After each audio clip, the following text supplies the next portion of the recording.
Welcome to the latest edition of Hogvillenet YouTube Live. I'm going to call this the State of the Hoop Hogs address simply because I haven't been on for a while. The last time I joined you from the Hogvillenet YouTube Live scenario was back in June from Brooklyn, New York, getting ready for the NBA draft, which I was able to cover, and you had three Hogs going in the draft. So a lot's happened really since, and that was in the middle of June and July. Limited practices. Arkansas had an 18-day break. Then they've been back at the start of the fall semester for the 2023-24 season for about 3 weeks worth of practices. Recruiting's picked up. Everybody knows that. A big commitment today. We're going to talk about that. But welcome once again, Hogvillenet YouTube Live. We're going to run through everything. We're going to talk recruiting. We're going to look at Arkansas and what they've accomplished, what's been going on in practices. Little deeper dives on everything tonight because we're going to spend some time. We're going to look at that schedule. We know more about that because of the 18-game SEC slate. We already knew the opponents. Now we know the game dates. And that came out not that long ago, just a few days ago. So we're going to discuss some of that. We're going to, again, kind of take a 360-degree look at everything when we start talking about recruiting practices. I'll even go through how I see a top 7 or 8 rotation right now, the schedule again, and then we're going to even talk a little Pro Hogs. Shelley was a great get. Like him a lot. I agree with that. And we're going to really start with recruiting tonight. So we're going to jump right into Jalen Shelley. But first, I want to thank my sponsors. I tweet about these, most of my tweets, well, I guess you call it X now. It's no longer Twitter, the artist formerly known as Twitter. But I acknowledge my sponsors there.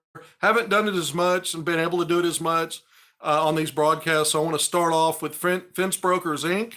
A good friend of mine owns that company, someone I grew up with. They do an outstanding job, commercial and residential fencing. And then Parkway Automotive, also good folks, good people. They work on not only my automobile, but my family's. They do a great job right here in Little Rock. So both companies in Central Arkansas, I want to, again, salute them as sponsors for the content that I put out. If you don't follow me on Twitter, you can catch me there at AR Hoop Scoop. So let's get right into it again. Welcome back, Hogvillenet YouTube Live. I think Dudley and Otis and Jason Pattyson and Drake, those guys do a really good job and have had a kind of a consistent thing. We're going to start ramping up the basketball stuff, even though it's football. But those guys have come on and done had some weekly content. So we're going to start ramping it up now. But now we're going to get into recruiting. Big commitment. Arkansas's first pledge of the 2024 class. And that comes from Jalen Shelley, 6'8" combo forward. He'll play his senior season at Link Academy there in Springfield, Missouri, really close to Fayetteville. We know who came out of there from that Dallas-Fort Worth area in that 2022 class, the 5-star Jordan Walsh, one and done, drafted. Now with the Celtics, we'll have a rookie season coming up. But it's kind of a similar path. Jalen Shelley from Frisco, Texas, that Dallas area, going to go to Link. But also going to go to Arkansas because he made the commitment announcement at 12:30 today.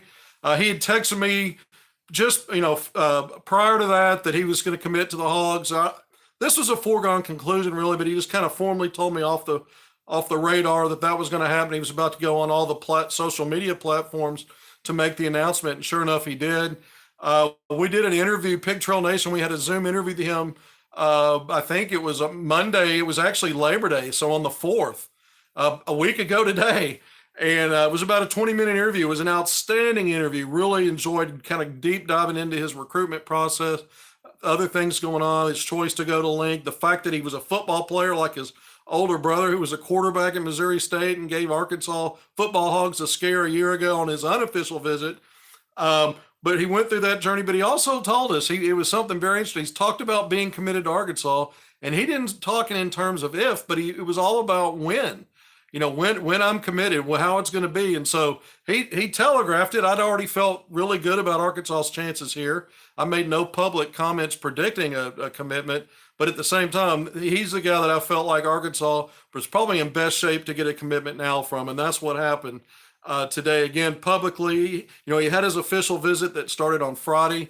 That's why we did the Zoom interview with him early in the week to begin with, to kind of forecast that. And he had that official visit. He arrived Friday afternoon, attended Arkansas basketball practice, kind of went on and on with me about that. He likes the way that players are held accountable and they have to work and they have to put a lot into these practices. He said he thinks that will benefit him. Also went to that football game. So 2 years in a row attending a Razorback football game. Love the crowd, love the atmosphere. And now he's going to love being a Hog. And this is something we saw coming. And I think, the Razorbacks now, when you get off to a start like that, Rivals has him ranked in the top 35 in the country. So if you're looking at rankings, kind of, most of the services, if you're looking at four of them, most of them have him top 50ish, maybe one really outside the top 50.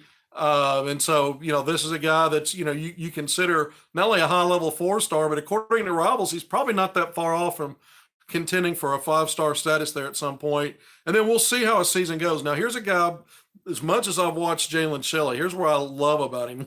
What's not to love about a 6'8" versatile player? He's got no problem with athleticism. He's got no problem defending multiple positions. When I watched him at Frisco, Texas, I saw a guy that played a lot on the ball, really initiating the offense. And he's got nice craft there. Slashing is one thing, but some guys aren't able to create those slashing angles necessarily. And he's one of those guys who can do it. He can cross guys up. He sizes defenders up. And then he kind of picks and chooses left or right. And he's very, he's a lefty, but he's solid going both ways and then kind of creating little angles and shots once he gets close to the basket. As a lefty, he's got a decent pull-up game from three, little pull-up shots, spot-up shooting. Some of the stuff we saw with Jordan Walsh coming in, Jordan always projected as a 3-and-D wing. And I see the same thing with Jalen Shelley. I think he projects as a 3-and-D wing. As much as he played on the ball in Frisco, we talked about that, and he acknowledged that coming in to Link for his senior season, they've got a lot of guards, and he'll be playing more of that 3-4 combo. And that's kind of the spot I see him translating to at Arkansas. And certainly a guy that's had enough success with the ball in his hands that you're not going to be as concerned maybe with his decision-making and ability once he does use the dribble. But I think he's a guy that's really going to help Arkansas. And when I always talk about offense, we seem to talk a lot about that, especially young players we see come out of high school, because a lot of times they're behind defensively. But it's how do they project? Again, 6'7", 6'8", he can play the wing. He'll be able to play a small ball 4. And you like that versatility to be able to switch off onto guards. He thinks like a guard. He can defend. And I think that's what also matters when you're talking Eric Musselman, what he's looking at. I mean, he's had 3 consecutive teams in the top 20 defensive rankings when you look at KenPom, 10 for the first Elite 8, 10th ranked in Division I. The second Elite 8 team was 11th. Last season, Arkansas slipped a little bit in those to 17th, but still, defense is always where everything else kind of falls into place under Eric Musselman's system. And so I think Jalen Shelley, when you're looking at what he brings, he's checking those boxes, I think. And I think offensively, there's enough there for you to feel good about his development. He's going to add strength, all the same stuff all players go through when they make that next step. But I love this get for Arkansas. Arkansas has really been busy in recruiting lately. We know the sort of the blueprint in the previous years was Arkansas getting visitors in as early as early June and kind of going in that direction. This 2024 class, which has that early signing period coming up. By the way, Jalen Shelley will sign early in November. That's less than 2 months away. It's basically the end of the first week to the mid part of November, so we're close. And so you're starting to see visits now a little closer this time than last time. We've also seen Arkansas go from a 6-player freshman class 2 years ago in that vaunted 2022 class that was ranked second nationally, 3 one-and-dones, 3 5-stars, and 6 total freshmen. In this last class, 2021, you had a couple of players that were ranked 5 stars at different times, coming as high-level 3 stars, but you only had 2 out of the high school ranks. This could be a similar class. That's why, even though we're going to go through a lot of names tonight for 2024, I see 2, maybe 3. So Jalen Shelley gets Arkansas off to a great start to that. Let's rewind just a little bit and go back to the K-Honor Boateng, national top 30 player from the Little Rock area, from Little Rock Central, from Little Rock, that took his official visit. I actually got on campus the very last part of July. I think it was July 28th. So he was technically the first visitor, and then Arkansas had that break there where the team was away and they were off for about 18 days. But Boateng got on campus. He has since visited Missouri. He has visited Georgia Tech. He did not take a visit this past weekend. I'm told he's going to take all 6 of his visits. I wondered about that. We'll see. Things can change, but as of now, he plans to take all 6. So what's upcoming is LSU, supposed to be on the calendar this weekend. The following weekend, it's Virginia Tech. And then that wraps up a third weekend from then. the following weekend would be at Indiana. And so a decision will likely be made, I've been told, from his camp early October or whenever those visits wrap up. We just talked about when the November signing period is. But here's a guy that I think his visit at Arkansas went really well based on both sides of the talking point there. Arkansas's perspective, he and his family's perspective. But all these other visits, I'm told, are going well as well. I think Arkansas always has an advantage with in-state kids, and where the state of the program is right now, which we're talking about tonight. It's really strong. Not only development, exposure, getting players to pro levels at not all NBA, but we're seeing all these different Hogs that didn't get drafted or get opportunities in the NBA. They're signing pro contracts somewhere, and so I think Arkansas, when you look at players, it's not just about the pro opportunities too for the kids that are in state. Where do you want to live when basketball's over? Where do you want to come back and have your camps? Where do you want to build relationships? The kids that from Arkansas that sign with Arkansas always come back and have success with that. We saw it throughout the summer with the guys like Moses Moody, Isaiah Joe, Jalen Williams, Bobby Portis, even though he had to kind of shrink down his stuff that he had going on with his foundation. There was a little smaller event this year just because of his responsibilities and commitment to Team USA. But these guys come back to a lot of fanfare, and so we'll see if that plays an impact. I think it should be a consideration for any player, in-state player, considering other schools and other places. So Kaner Boateng, I can tell you this, we're going to go through some of this stuff that Arkansas coaches have been doing. September 9th was when Division I coaches could go on the road, do in-home visits, go to schools to see players, to their schools, and we saw a lot of that traffic today. I reported on most of it. It was a lot. Arkansas had a presence in Central Arkansas. But going back to Boateng, I can tell you that Arkansas staff has been in Central Arkansas in the last 24 or so hours to see him. And so that's something, I won't go into any details of where and exactly when that was, but it has happened. And so, anytime you're getting your foot back in the door, staying on the radar, that's a big deal. And so we'll keep an eye on it because these other schools are coming in. Missouri was in today. This is one of the teams that I think's got a great shot at Kaner Boateng. Missouri's in Central Arkansas today, not only to see Boateng, but other players. But Keith Smart, Arkansas's assistant coach, was in Central Arkansas today, made stop at Little Rock Christian Academy. Who goes to school there? Class of 2026, Jashawn J.J. Andrews has a Hog offer. On 3 Sports just updated its rankings, and he's number 18 in those rankings. And so a national top 20 player, 6'5", pushing 6'6", really strong wing. His guard skill and his ability to shoot the ball are emerging. Another guy that can slash, get to the rim. Had a nice spring and summer, playing obviously out of state and not one of the Arkansas-based teams. But so Keith Smart at Little Rock Christian Academy today. Also made a stop in Benton to see Terrion Burgess, class of 2025, combo forward with the Arkansas Hawks organization that is Arkansas-based spring and summer grassroots program. But stopped in and saw him. I tweeted a photo of Keith Smart and Terrion from that today at Benton High School. Also made a stop at Maumelle. Well, who's at Maumelle? Well, we know class of 2026. We just talked about J.J. Jashawn Andrews, but we also got to talk about national top 30 prospect Jacob Lanier, another 6'6" guard, can play the 1 or 2. I love his three-point shooting. I love his passing and court awareness. He and Andrews are both well deserving of their national rankings to this point, just entering their sophomore seasons. But he's at Maumelle, as is Jordan Harris, a 6'7" forward that at class of 2026 already has some Division I offers, and he's taken an unofficial visit to Arkansas. Jacob Lanier, by the way, will be on campus this weekend to attend the BYU Arkansas football game. We just talked about Terrion Burgess and Arkansas stopping in to see him with Keith Smart. He's been to Arkansas's first 2 football games this year, the season opener in Little Rock, and then he was on campus for the win over Kent State over the weekend. So those are just some of the in-state guys and how Arkansas is paying attention to the top names and guys who have Arkansas offers. All those names I mentioned, check that box. They've got Arkansas offers. They're starting to take unofficial visits to campus. To me, when I'm looking at, how this projects, we've already just talked about 2024, 2025.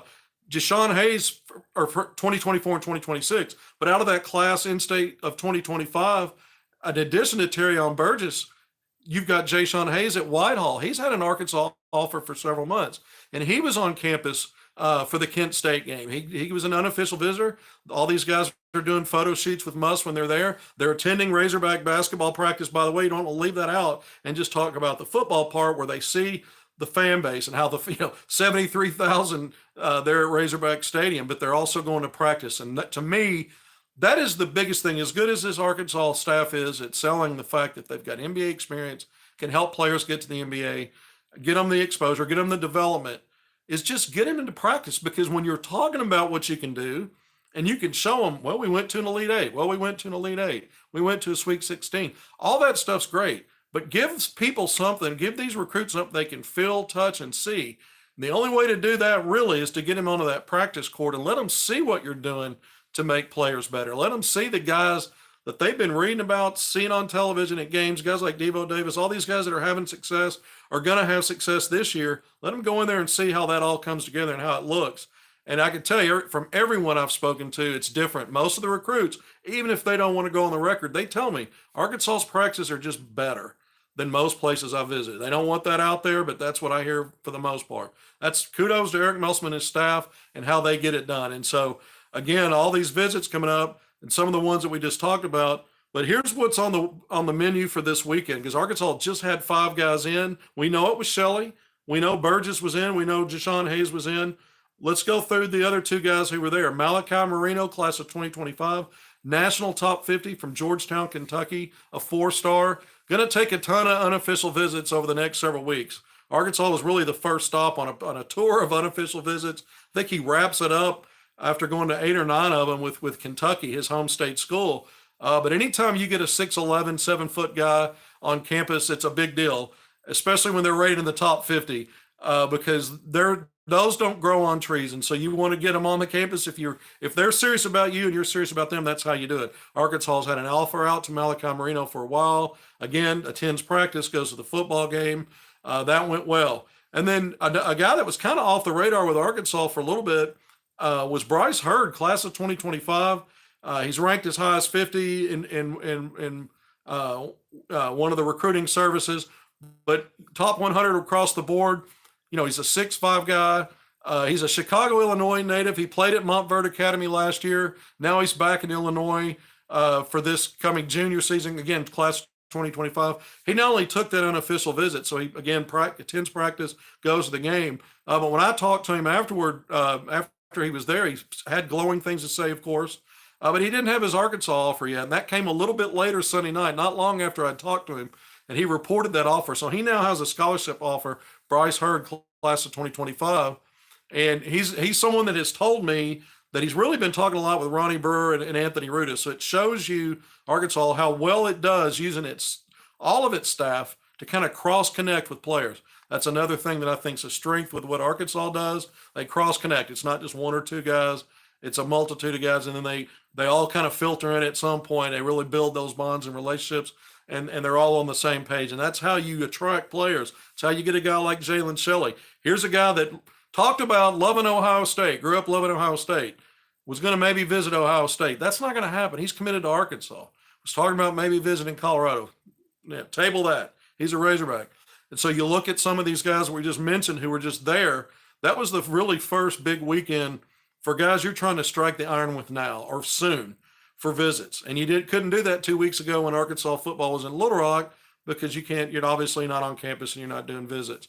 So getting it ramped up this week, last week, and then this weekend, it gets, it continues. Unless something changes, class of 2024, Isaiah Elohim, a 6'5" guard, national top 22, number 22, according to 247 Sports. So he's also knocking on the door again of 5-star status.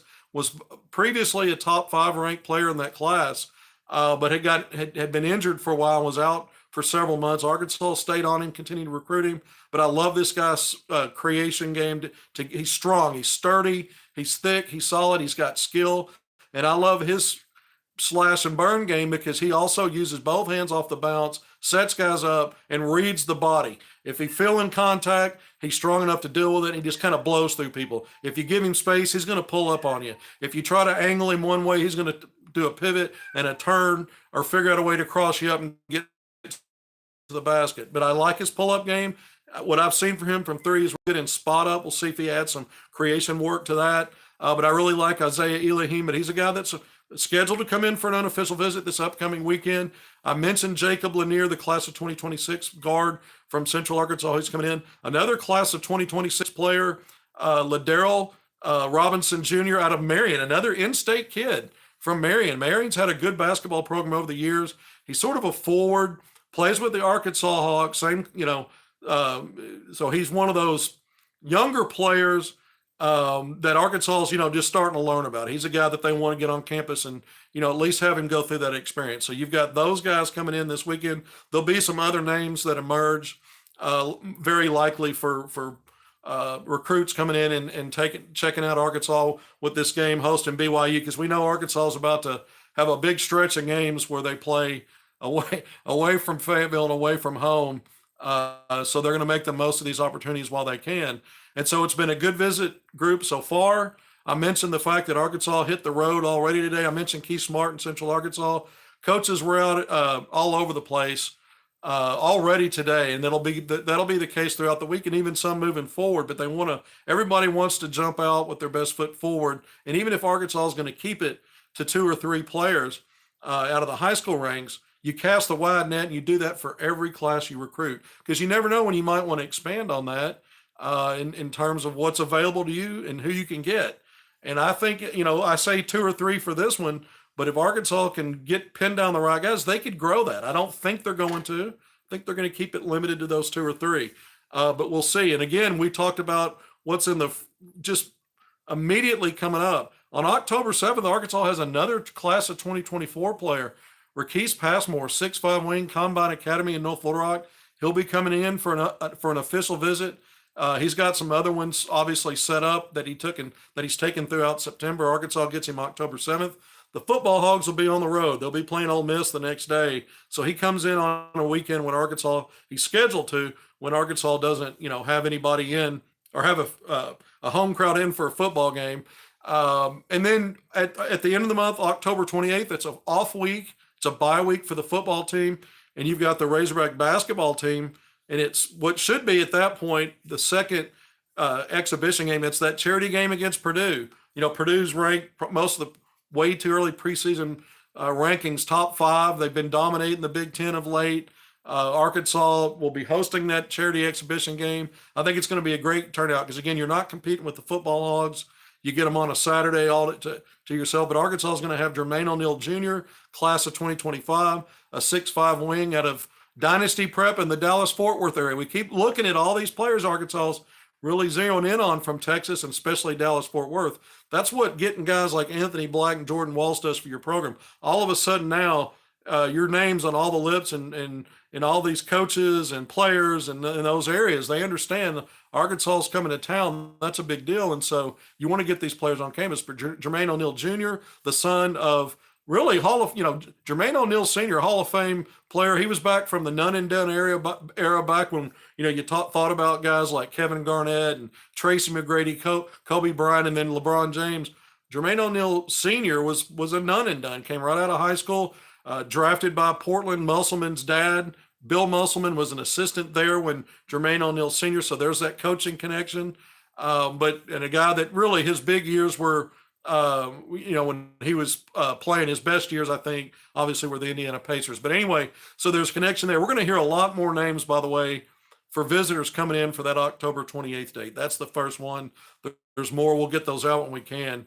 But it's very interesting to me when I look at, again, just kind of summarizing recruiting right now. I think it's interesting that Arkansas chose a little bit of a different path. I think they're going to continue to focus on more so, let's see, think we will get Elohim. Let's keep an eye on that. I think he really likes Arkansas, and they've got a shot. He's also visiting USC, Villanova, Providence. We'll see if he adds more. I think Arkansas is going to have a real shot at him, and I think he's a guy that Arkansas has prioritized. I think the guys they're bringing in are guys they prioritize. There's no other way to look at it. That's what they do. They're not bringing guys in for fluff visits. Now, if dominoes fall a certain way, before that, they're not just going to stack guys either. If they get who they want, and maybe they've already had someone on campus who decides to commit before someone visits, Not saying just about Elohim specifically, but anybody at this point, then it could go that way. I don't think Arkansas's necessarily, but just because they've had 4 visitors in the class of 2024, are looking to get all 4. So that's another way of saying that. But I do think the most interesting part to me is Arkansas's, I think, going to have more and more focus on portal in the spring, and not have those big classes from the high school. We didn't see one last year, and I don't think we will. Jermaine O'Neal Jr. is a 6'5", 6'6" wing. He's not a big. He's a but Musman loves these guys that can play different positions in the small ball lineups. Guys with that defensive versatility. How are the bigs doing? Yeah, let's talk about the team. We've really gone through recruiting. I've gone through a lot of names. The only thing I'm going to do to kind of wrap that up are a couple of more guys from 2024. Amir Ali, a 6'8" wing. He's been in IMG Academy.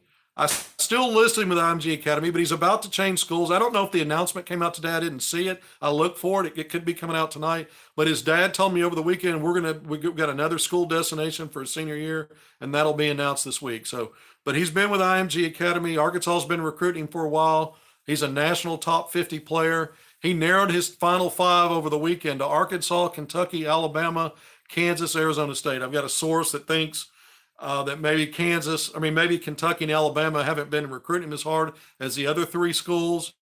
We'll see if that turns out to be true. His dad told me his plans to take visits to all 5 of those finalists that he put out over the weekend. And he's looking at Arkansas. And I said, when's that visit going to happen? His dad said, very soon. I pressed him a little bit, and he goes, October. So we talked about some guys coming in October. Amir Ali could be another one of those. And he's someone that I asked, is he going to sign early? And his dad said, well, we're going to evaluate things and see. He's a guy, I think he will. I think whatever he decides, he's going to do it. But you never know. He's got to start getting these visits scheduled and get them going, because, again, the early period only lasts a week. And that's I think it's the 9th through the 16th of November. So he's got time to get it done. And we'll see if he takes all 5 of his finalists, if he takes OVs there. But that's the word from his camp. So keep an eye on Amir Ali. And then another name, Nas Cunningham. This is a guy also class of 2024, 6'7" wing, Southern California Academy is where he's going to play this year. He was previously the #1 player in class of 2024, the highest 5-star in the land. He's now ranked, kind of consensus top 30. He's 30th in the country when you look at the composite. Slipped a little bit there, but this is an outstanding talent. Arkansas coaches Eric Musman, the staff, had a Zoom meeting with him last week. I was able to confirm that. No visit date planned or set up as of now, but you keep an eye on that with Amir Ali and Nas Cunningham. Those are guys, and again, if you think about all these names we've talked about for 2024, Jalen Shelley, versatile, 3'4", but you might say, well, he's probably more wing and translates wing to the next level. All these other players, we're talking 2 or 3, the 2 or 3, the wing. So you got a lot of guys where Musman, again, I keep going back to defense. What can you do in the backcourt? How many positions can you guard? And so for each one of these guys, it's up to 3 positions at least, maybe a couple of them, maybe 4 when you go small ball 4. But again, I see similarities in these players, not that they're exact kind of player, but positional versatility. So that's what I see. All right. So we've gotten through recruiting now. There's some other names we could go through. I've spent the first half hour almost. I tend to talk a lot and drag things out. So welcome back. Welcome. Hogvillenet YouTube Live. I'm calling this the State of Hoop Hogs Address, whatever that means. I feel like I've got a pretty good read on it right now. We're going to go to practices. We know that the biggest thing with Arkansas, when we start talking about what's been a hang-up for Arkansas, if there was any, since Musman's been here, and I think it's been injuries. I think you could go back, even Arkansas slow starts in SEC play. The injury bug. Arkansas got off to a great start in SEC play in year 1, and then Isaiah Joe got hurt, and he was limited, and then he missed 5 or 6 games, whatever it was, and Arkansas lost a ton of games. You look at year 2, I thought Arkansas didn't have the right combination of players. I thought Devo Davis and Jalen Williams should have been on the court sooner than they were. I think I was right about that, but also never want to lose start. Justin Smith was hurt. He missed some games there early in league play. Arkansas started 2-4 before he really, kind of got back into the groove and came back. We know last year what happened with Nick Smith Jr. and Trevor Brazile. So, a lot of Arkansas's problems, kind of mid-season, early SEC, a lot of that's been injury. Well, we know Brazile is ramping his way back up. He was kind of doing side work, kind of very much limited in June and July, not doing any 5-on-5 live, any 3-on-3 or 1-on-1 live, no live contact, full go, none of that, just some side work. He's doing more and more team stuff on the court, getting to the point where he's ready to be full steam ahead, even with live contact, whether it's 1-on-1, 3-on-3, 5-on-5 drills, whatever they're doing, he's getting close. A guy like Makhi Mitchell, who did not practice in June or July. I don't speak in specifics in players in terms of injuries unless the university's already done so or I get okay from the family. I never got that, but I can tell you, if you were paying attention to social media, there was a team photo when the team first got to campus in late May, early June, poolside at Musselman's house, and there was Makhi Mitchell with a walking boot. So make of that what you will, but he didn't practice in June and July. When the team returned, and they've been back for 3 weeks now, he's been going. He's at practice. He's been going. And so I think there's one or two more that, there's always some nicks and bruises here and there, maybe one or two more that aren't full go right now. But, I think Arkansas is going to be at full strength when it matters. I think everything's coming into play, assuming nothing else happens. And so that's what, obviously you say, well, don't jinx it. Well, it's my job to report, and we're talking about these things. So we'll see what happens. But this is the one thing I do know. 7 transfers.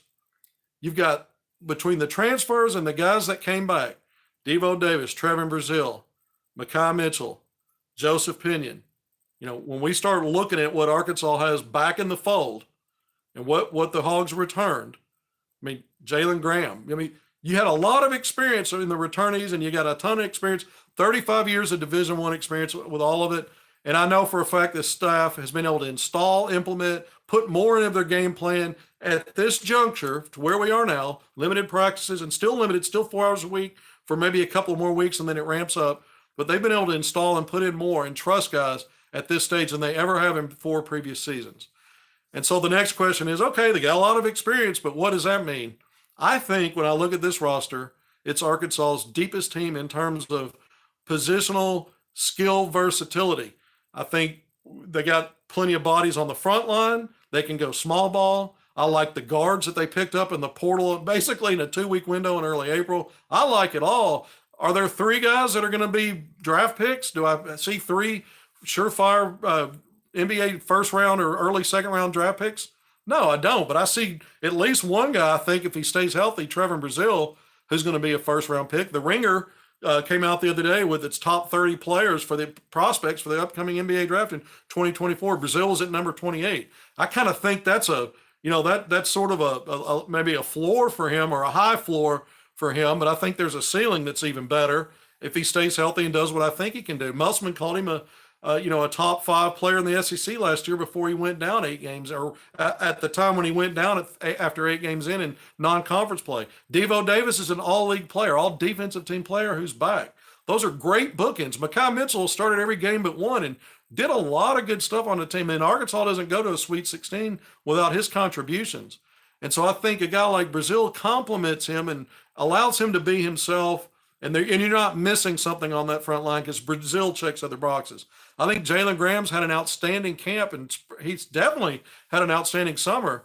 And Eric Musselman talked about that, but I think he's a guy that's going to help Arkansas. He was a second-team All-Pac-12 2 years ago. And I think the more he buys in on defense, he's going to work, they say. He's busting it in practice and what's expected. He's a guy that's going to help himself see the floor. I think Arkansas is sound with who they brought back. But I think a guy like Chandler Lawson from Memphis is going to have a chance. 6'6", 6'7"? He's 6'7", but he's got that insane arm length. He's 7 foot plus there. And he's a guy that's a grad, he's played 4 years, 2 at Oregon, 2 at Memphis. I think he's going to have a chance to chip away and work his way. And he didn't practice in the spring in June and July either, but he's going. And I think he's a guy that's already showing some things and can maybe, forge a role in that top 8 or 9. But I'll go through what I think, and I wrote about this a few weeks ago. I'm still at the same place I was with it. If I'm looking at a top 7 rotation right now, it's those 3 frontline pieces: Brazile, Makhi Mitchell, and Jalen Graham. Obviously, Devo Davis, I see in there.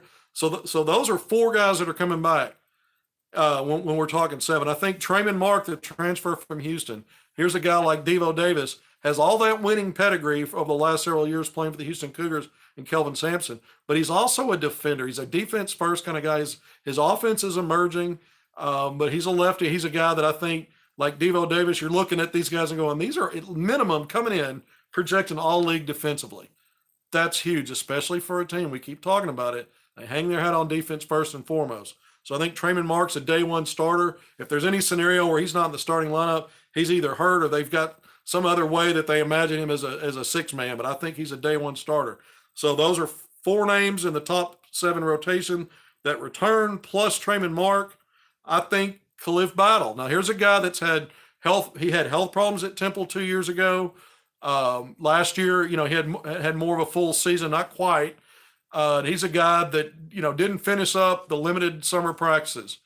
And we'll see how he progresses. 3-point shooting, I'm going to get to that. Right now, I'm just kind of talking about a rotation. I'm going to go into the strengths. One of the strengths I mentioned was that these guys have got so much experience and the staff has already been able to install a lot of what they want to do, more so than ever at this juncture, which says a lot about their confidence and their ability to not only learn, but grasp and then carry out instruction and execute on the court. And you get that with veteran guys, right? But we're going through the rotation right now. So now I've gone through 5 names: Trevin Brazile, Mekhi Mitchell, Jalen Graham, Devo Davis, and Trayman Mark. I've also mentioned Khalif Battle. He's a guy at shooting guard. I think this guy has a chance to be Arkansas's leading scorer if he stays healthy.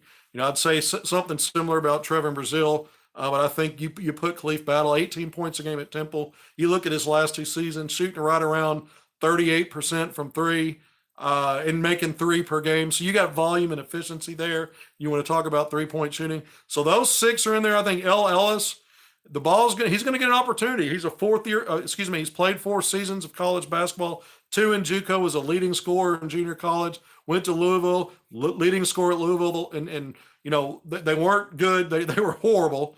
We know how bad they were last year. We know what Arkansas did to them last year in Maui. But L. Ellis is a guy that we look at the scoring, 18 a game, but it's kind of sneaks up on you, those 4.5 assists. Now, it's a different team and scenario. The ball was always in his hands. But 4.5 assists would have led Arkansas last year. As good as Anthony Black was, he averaged 3.94 assists a game. And so L. Ellis can set the table for you, 6'3" guard. So I think, though, so I just kind of went through 7 names there. And I think guys like Jeremiah Davenport, the transfer from Cincinnati, 3-point shooter. When you look how easy it is in catch and shoot, he'll pull from deep. I'm talking, some NBA range stuff and with comfort. He's not shy, and he can get hot. He can do some of that stuff. Arkansas needs versatility in the skill set. They just haven't had that the last couple of years. They've had some fantastic players, but you pretty much knew you could take your chances and pack things in and wait for guys to drive to some level. Because even if the ball movement was good and they made the 200 passes, the ball ends up with somebody wide open who doesn't want to shoot a 3 or who can't knock it down. That changes now. Arkansas gets better just because of that. Not necessarily, again, a bunch of NBA draft picks right away. There may be 1 or more. Certainly not 3 you look at and go, okay, these guys are going to be one and dones. No, but it doesn't matter. You still got quality players. You've got all league caliber in some of those names I mentioned: Trayman Mark, Devo Davis, Trevin Brazile, I think Khalif Battle. So those are 4 names right now. I think out of the gates you look at and go, these guys could be all SEC. And so that matters when you're trying to continue to have a winner, but with the way Musselman does it, he builds it every year. He's not sustaining it. But he kind of is with a 4-year player in Devo, getting Brazile back, even though the circumstances weren't ideal. Having guys like Mekhi Mitchell and Jalen Graham that played forever, you get them again. So you're getting some retention that you don't normally have. And then you brought in a loaded portal group, especially in the backcourt. And I like the late addition of Chandler Lawson. Denny J. Harris is another guy that's a veteran. He's going to help Arkansas just by the way at practice, just by the way he goes hard and plays like he means it. I look at Lawson, and both of those guys were efficient shooting the ball because they know who they are. They know their roles. They don't try to do things extra that really aren't in their wheelhouse. They do it right. They play the right way. Chandler Lawson, again, is a guy out of the 2 right now who I project maybe going to battle for 8, 9 rotation, top 8 possibility. I mentioned Jeremiah Davenport. Don't lose your sights on guys like Layden Blocker as a freshman and Joseph Pinion as a sophomore. Pinion looked stronger to me. He looked stronger.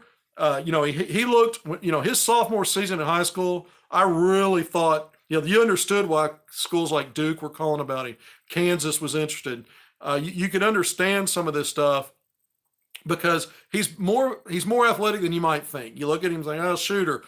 He's shooting the ball well. I hear that. I continue to hear that in practice. You heard it last year. It continues this year. But when I looked at some of the clips, it's limited stuff. You saw some 5-on-5. Some of it was 5-on-0. But you see him getting to the rim. And he's a guy that I think's trusting that knee. Sometimes it takes a while. He the knee brace when he did come back. You could tell. I thought a little bit last year, he didn't play enough to see where his confidence level would be game in and game out. But man, he sure helped Arkansas turn around a couple of SEC games that they might have lost, and you could argue they would have lost. Changed everything. Came in and gave him 3-point shooting, spaced the floor, scored 13 points in both of those games, home games against Missouri and Ole Miss. You lose one or two of those games, and you're talking NIT maybe. You're not talking NCAA tournament and Sweet 16 run. So Joseph Pinion at least has a bit of a resume, and you might be able to turn to him. We talked about injuries. I don't want to spend too much time on injuries because it sounds like I'm projecting it could happen, but it could happen. It's happened almost every year. So that's why you want these guys. You want some of this to stand up. What about Bayfall? I'm going to get to that. I just went through. Here's where I think Bayfall's an outstanding talent. He's a guy that I think brings things to the table as a freshman that the other guys in some ways don't. I love his end-to-end ability to get motor end-to-end. He's quick for a 6'10", 6'11" guy. He's one of those pogo stick jumpers. He bounces kind of out of his area and out of weird angles. You're like, I didn't think he'd get to that to finish a lob or maybe to block a shot. He does some things that you really, really like. He's going to need to add strength. I think he's going to need to add more. He's got a little bit of face-up juice, but the problem for him is he's stacked ahead of him with guys that are veterans. And I mentioned the three that have come back. They've been a year in the system. They've been around college basketball for a while to begin with, even before last year at Arkansas. And so I think when you're looking at Bayfall, I think he'll play. And I think there might be some matchups and situations where he plays more than you might have thought going into it in terms of just, if you're looking at him because he played in the McDonald's All-American game, I know the expectation is, well, that's a rotation guy immediately. Not necessarily. Not Musselman, what he's brought in, and he's shown in the past. He had a McDonald's All-American big man at Nevada who didn't play a whole lot. That's not a knock on Bayfall. Look what's ahead of him. Trevin Brazile, we're talking potential first-round guy. Mekhi Mitchell, who's, again, started every game but one. Strong dude, strong player. Jalen Graham, who's seasoned. I mean, he's been through some of these wars. He's got to get better defensively. Look, if Jalen Graham is where he was last year defensively, there may be more Bayfall. But look at it another way. That's only three other guys ahead of him. We talk potential for injuries, foul trouble, just almost anything you can imagine. Where you now all of a sudden that he's the third body or maybe the second body on any given night that can play that 5 spot. And so we may see him by default sometimes. I think the talent's definitely there for him to be an outstanding college player. I just think the circumstance of what's around him and all that veteran quality on the front line. And you got to remember, Arkansas has a lot of small ball lineups too. We're not necessarily going to have two bigs on the floor together. And so that limits your opportunities as well. So those are some things to think about with Bayfall. Layden Blocker, who haven't said anything about, and I'm ashamed of myself for that. Here's a guy that I think's got a real chance. I think Devo Davis and El Ellis, both are interchangeable in some ways on the ball, running the offense. Musselman's not afraid to put the ball in somebody else's hands. A Khalif Battle, you could run late offense through him if he's having a hot night and he's able to break guys down. Trayvon Mark's a guy that might be able to handle the ball a little bit for Arkansas in certain scenarios. I think you're going to see a lot of playing through Trevin Brazile up high, 2-man game. And so there's a lot of different players are going to have the ball in their hands. But I think Layden Blocker's a guy that Arkansas, he earned their respect early, the veterans' respect when he got there. He's made plays in practice. He's tough. And one thing I know about him, covering him all these years, is when you get in late game situations, I want that guy either handling the ball on offense and initiating something or on defense making a play. I don't know as a true freshman with all the veteran guys ahead of him that's going to be what he walks out day one bringing to the table, because it's also about opportunity. But I think at some point he's got opportunities to put himself in that top 8 rotation, even as a freshman. I think there's a potential there. So and here's the thing, I've mentioned just about every scholarship player now, and you go, well, there's 13 that can played, and you can only, if you're going to go 7 or 8, which we know Musselman typically does, you mentioned everybody's name. That's how good this roster is, in my opinion, with what everybody brings in some way. And you don't have 6 freshmen this time around. You only have 2. And those 2 guys, in certain ways, are going to have their opportunities to get on the floor and carve out some kind of a role. But the rest of it's veteran, just a veteran group. And there's opportunities for all those guys to say, I'm going to be in that top 8 rotation.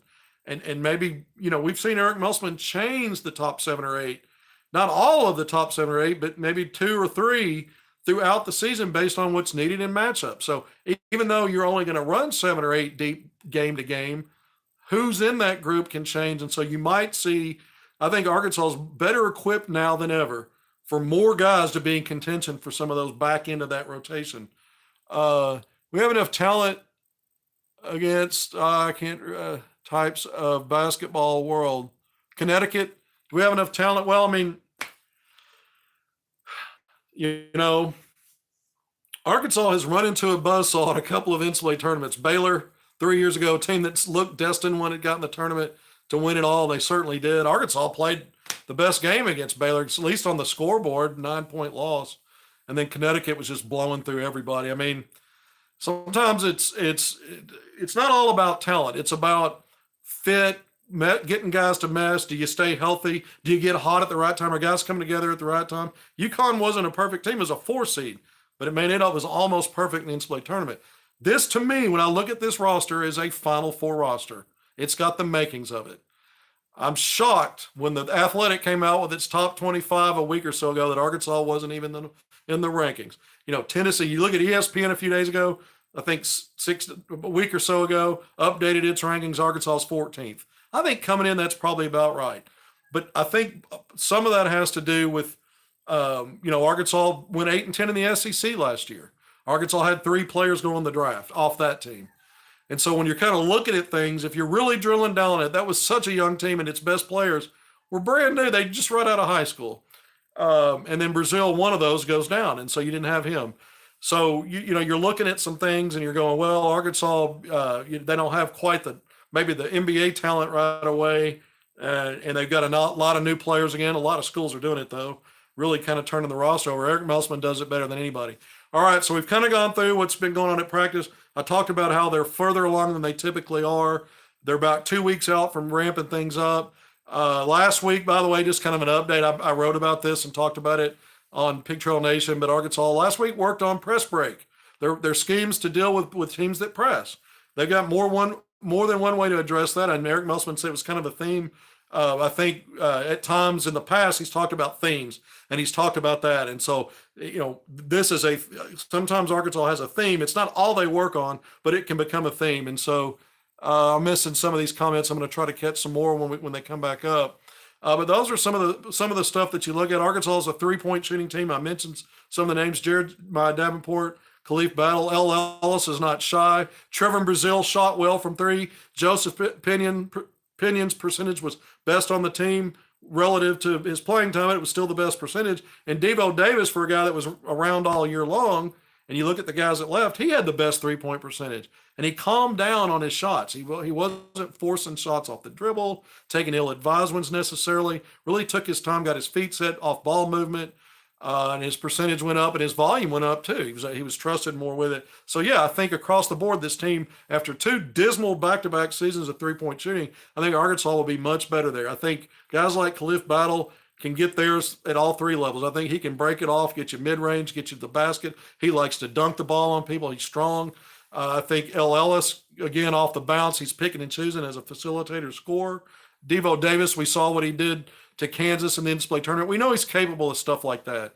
He's not necessarily the go-to guy on offense. I think Trayman Mark is going to open some eyes somewhat offensively. So I think there are guys on this roster. Again, Jeremiah Davenport's not going to be bashful, whether he's starting or coming off the bench. I mean, he's going to put some shots up, and if that ball's moving, that bodes well for Arkansas because these guys can knock it down, and I think it's going to make it really hard on defenses. And so your slash game gets better when that ball's moving and you have 3-point threats. That's it. Arkansas was a team full of slashers last year, and even though that's their strength, it's still hard to do. It's the best thing you can do. It's the best decision you can make, but defenses are scheming for that because they really daring you to shoot threes. So that'll be different.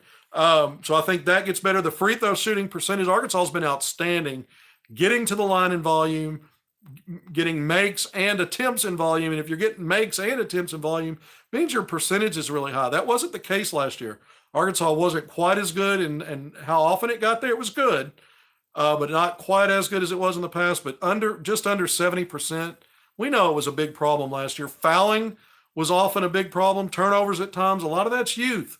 Some of those players that transition or project as solid defenders like a Jordan Walsh, we saw some, especially late in the year, he got even better defensively. But he would also pick up a lot of fouls, and that means free throws for the other team. So you're trying not to lose that battle. So I think free throw line, three-point shooting gets better. I think Arkansas, again, has more skill versatility throughout the lineup, front line and backcourt, than maybe they've ever had. That's a big statement. I think the best team they had was the Moses Moody, Devo Davis, Jalen Williams rookie season. You had Justin Smith, Jalen Tate. You had J.D. Notae, SEC Sixth Man of the Year. That team, that was the first Elite Eight team. I think that was probably the deepest, most versatile group. I think this one might even have an edge. We'll see.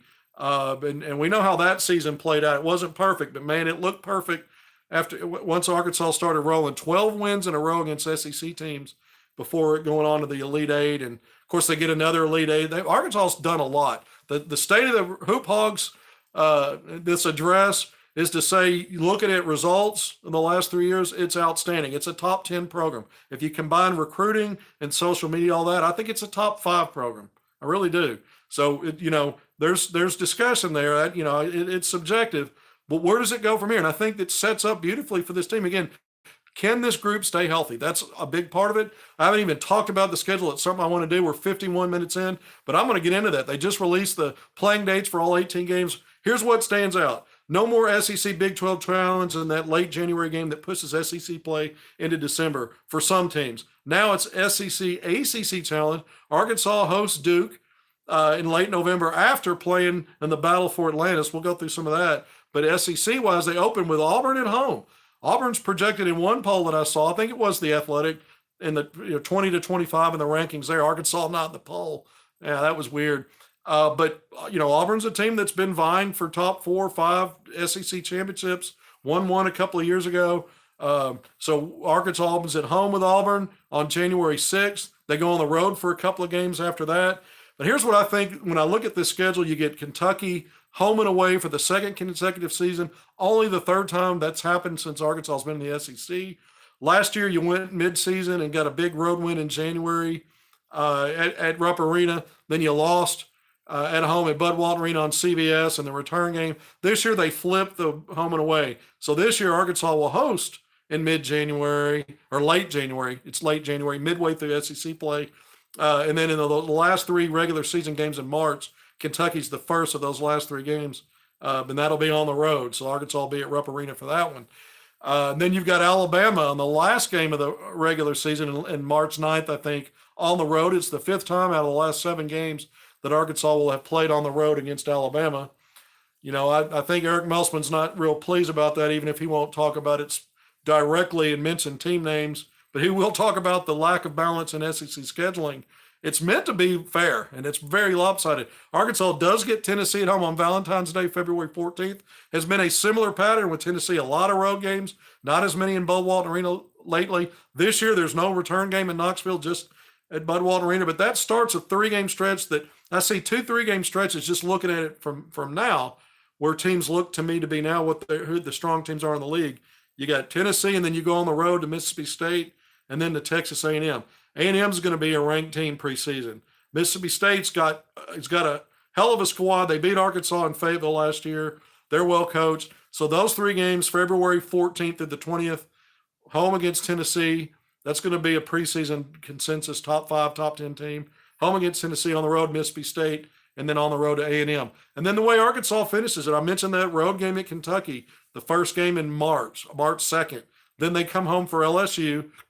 Then on the road for Bama. So I think those little 3-game stretches are important because they come at the back end of the schedule. There's 2 games in between, I think Vanderbilt, and I'm trying to remember who else Arkansas has at home in there. But it's kind of that 8-game stretch out of the 18 coming down the stretch where I think those two pockets of 3 consecutive games could be problematic or might be the toughest parts of the schedule. I mentioned opening up with Auburn. Going back to the non-conference, I love this schedule. This is the toughest non-conference under Musselman. Last year was that, and now it's taken another step. I mean, we look at this. Arkansas struggled against Greensboro last year. Don't know that that'll happen again this year, but they got Greensboro at home. Abilene Christian's been a good program. Late December, Arkansas hosts Abilene Christian. But in between those games, you got to run a stretch of 6 games that I think, you're talking about. You're going to battle for Atlantis. You start with Stanford, a high major. You're going to get Memphis or Michigan in the second round, win or lose. Then, if you in game 3 that you're guaranteed, whether you're in the consolation bracket or the winners bracket, you're going to get one of these 4: North Carolina, Villanova, Texas Tech, or Northern Iowa. Then you come home and your next game you host Duke. All right. Then you've got a Furman, a Division I mid-major that knocked off Virginia. I mean, this is a Furman team for years, not just last year, has been one of the better mid-majors in college basketball. You're going to have that game.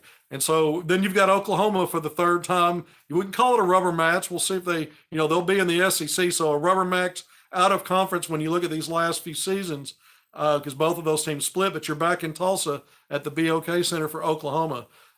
So to me, when you look at that stretch of 6 consecutive games, and some of these other teams, this is Arkansas's toughest non-conference schedule.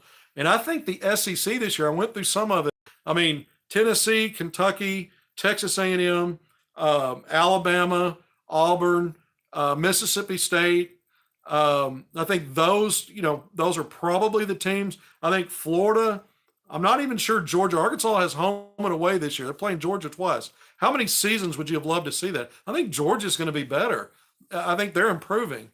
Mike White took over after leaving Florida. We'll see, but I think they might be tougher than they have been. And so Arkansas is catching them. But I think this SEC top to bottom is as good as it's been. I think it's and at the top is where I have maybe more question marks than I've had in the past. But I think Arkansas should be smack dab square in the conversation for preseason talk for SEC champ and project those kind of projections. No, you want to beat Duke and Kentucky. Yeah, you want to win all those games. I'm not sure if it's an and, if that's an or. Right now we're dreaming. Right now we're talking about it. You want to win all the games. You're not going to win every game, but you're going to get Duke at home. You're going to get Kentucky at home. You'll play Kentucky on the road as well. But you've got 2 home games there against those teams, and so you got an advantage just right there. We know Bud Walton Arena plays advantage for Arkansas. So I think the schedule's outstanding. We still don't know one of the exhibition games, probably be Division II, earlier in a week or more from that October 28th date against Purdue. That game will help Arkansas, by the way. Playing Purdue will help Arkansas, even though it doesn't count. And then the red-white game, we need to find out what that date is, probably mid-October, or maybe a little earlier this year, because I noticed the volleyball team, they play in Barnhill Arena. The volleyball team, if Arkansas is going to play there again, there's a lot of weekend dates there in mid-October that they're there. So we'll see what Arkansas will be able to figure out there. We're pushing an hour. We've kind of gone through everything now. We've gone through recruiting. We spent half an hour on that. We've gone through the Razorbacks, what they've been doing in practice, kind of what, really it's been going through June and July. Who's out? Who's missing? Where's Waldo? I mean, there's some guys out, guys starting to get back into the flow. And I went through who my top names were for rotation. Guys I saw as all SEC potential. Kind of talked about primary ball handlers and all positions really. And then we've talked about the schedule now. I think, one of the biggest things too that we haven't talked about, here's what we haven't talked about. College basketball has changed how staffs can do things. Teams now can have up to 5 staff members participating and help conduct practice. And that really helps the program out when you're trying to send coaches out on the road to recruit and other things that happen. And so Arkansas has not formally named a replacement for Gus Arsenault, who departed to be a head coach back in D2, back in his home state of California. So they haven't formally named an announcement. And I don't know that they will. They might announce something. But because of the versatility they have now on the staff, and guys like Ronnie Brewer Jr. and Todd Lee and so many other names, Michael Musselman, guys that can do a lot of things and beyond just administrative stuff and behind the scenes stuff.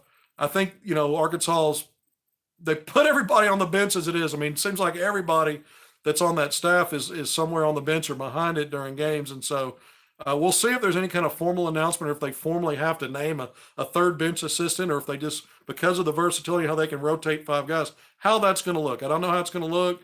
They may have a plan to roll out on that and explain it or make an announcement. But I did want to address that only because it's one of the things that's kind of gone under the radar as far as nothing really. Arkansas did add a couple of younger guys to the staff and social media stuff and analytics and things like that. But again, I think this is one of those seasons. You look at a guy like I mentioned, Keith Smart earlier. Keith Smart has been huge in Arkansas basketball as an assistant coach. We know that he filled in for us on that big road win against LSU, but he's been out on the recruiting trail. He's got all that NBA experience. He's great in practice. You look at Anthony Ruta, guy that works on the schedule, been with us going back to Nevada. You look at the guys who are there and have been on that bench as assistants, it's solid. Arkansas's got, they've really got everything. It explains why, they've got a great case as a top 5, certainly top 10 program right now in college basketball. There's not one season where you go, well, that might be an outlier. Now you've got back to back to back. And I know they went 8-10 last year, but you tell me, you loaded up with 6 freshmen, you replaced 11 of your 13, your 2 of your main players. Probably you had 4 NBA draft picks and another first rounder if Trevor Brazile doesn't get hurt. 2 of your main guys are out, and you're playing in one of the best conferences in the country against your toughest schedule you've ever had. You can say that's excuse making, but Arkansas gets to a Sweet 16, which validates all the strong points because they still didn't have Brazile when they did that. But they did go 8-10 and finish 10th in the SEC. But still, the Sweet 16 tells you that the strength of the program and the core is there. It starts with Eric Meltzman, but we've gone through a lot of it. I think the state of Arkansas, state of Hoop Hogs and the Arkansas Razorbacks, since we're having this address tonight, we just went to an hour and a minute. I think it's strong, and I think this is back-to-back years now when I look at a roster. Last year, I thought that looked like on paper a Final Four caliber roster. Again, the injuries and the youth had some stuff in there, but I think when I look at this one now, I see another one that has that potential. And so we look at preseason rankings. We've seen Arkansas the last couple of years have maybe a little bit more respect than they're getting now, coming off maybe how they finished last year and losing guys at the draft. But I look beyond all that stuff to what I see that they do have. And it starts with Musselman. We've gone through a lot of this stuff. And I think I go back to the versatility throughout the lineup, positional versatility. And I think they're going to be better in areas they haven't been in. I think they can still be sound on defense, and that's where it starts. So we're going to sign off now. I appreciate you joining me. I hope after all this time out, a couple of months, it's good to be back, and I hope you got something out of Hogvillenet YouTube Live as we addressed the state of the Hoop Hogs. Great to be with you. Thanks.